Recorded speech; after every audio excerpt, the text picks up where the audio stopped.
Hey everyone, it's Ray here. Welcome to this video where I'm going to walk you through the lean body accelerator method, and which is really the approach that I use myself and that I use with my clients to help, either maintain or to lose body fat without having to make a ton of restriction or a ton of sacrifices and to do a really restrictive diet. And there's really three key areas that I focus on with this system, again, that allows the flexibility in the diet to, it gives you the chance to hit your goals, lose body fat, look and feel the way you want, but also do it in a way that's going to lead to long-term sustainability. And there's really three key areas that I focus on with this method, okay? And that's what I'm about to walk you through here. And so the first thing that I do is I just focus on, the quantity of food that we're eating. And by that, what I mean is, the calories in, calories out type thing. And this is what most people, jump to at first when they're trying to lose body fat, and it usually ends up going pretty wrong. And so, what I mean is, so the calories that you're eating, we'll call calories in. The only thing that you have to pay attention to with this is that, the calories that you eat are not more than the calories that you're burning, okay? Otherwise, you're not going to be losing weight. You're going to be actually gaining weight. And so calories in has to be less than or equal to the calories that you burn, okay? And, with my clients, this is going to vary a little bit. Everybody's different in terms of the caloric deficit that they go in, but to keep it simple, if all you did was just make sure that you're not eating more calories than what you're burning, you're going to lose weight. Granted, you have to get some other things right, which is what I'm about to show you here, okay? The second thing is the timing, all right? And what I mean by the timing is the timing of when you're eating certain macronutrients, all right? So our body uses carbs and fats as the primary sources of fuel, but our bodies use them at different times depending on the activity that we're doing. An example is, higher intensity activities, when we're working out, our body is using primarily carbs for its source of fuel, whereas the majority of the day, everything else that we're doing, it's lower in intensity, and so our body is using primarily fats for fuel. And so to help visualize this, let's say that we work out at 6 p.m., okay? Let's say that we wake up morning, 7 a.m., okay?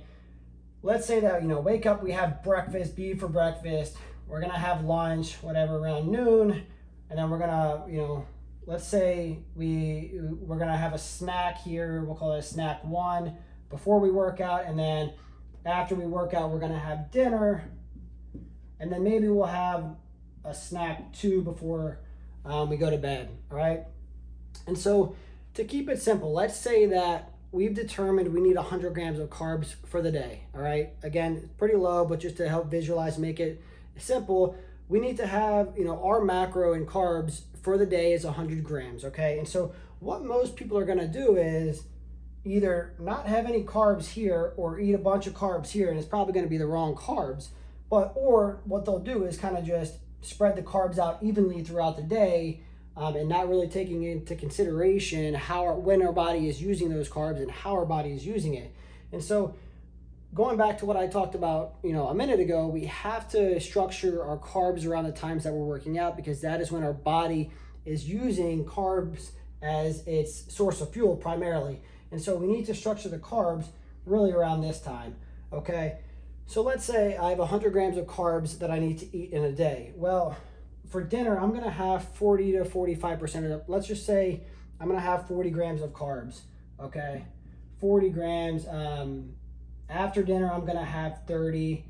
And the reason why I have, 70% of my carbs after I work out is because that's when your body needs it.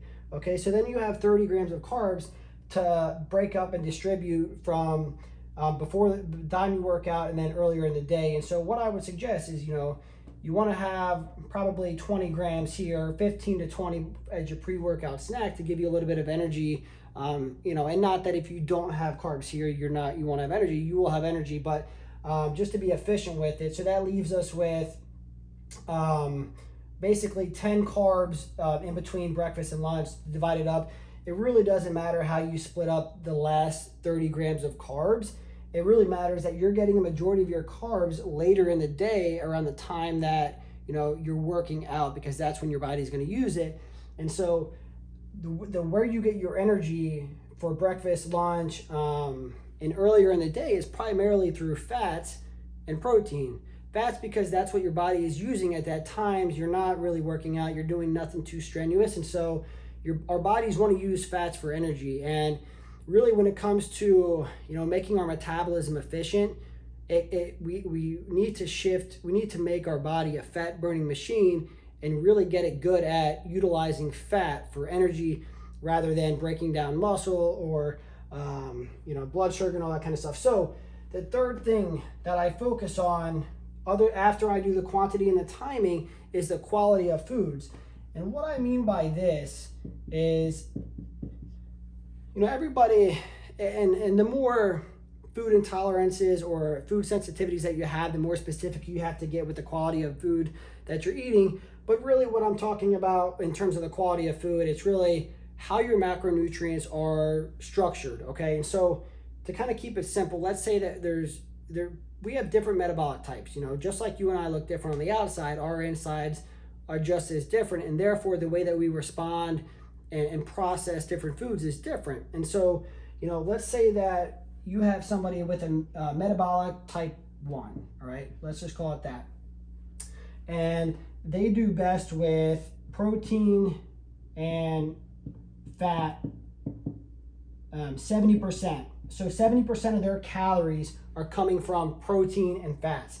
The other 30% are coming from carbs. So this person is going to do a lot better on a lower carb diet versus, say, somebody with metabolic type 2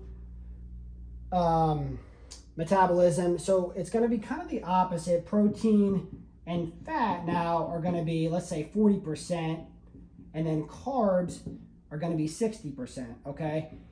And the way that you know, why this matters is because, and this happens all the time, I see it all the time.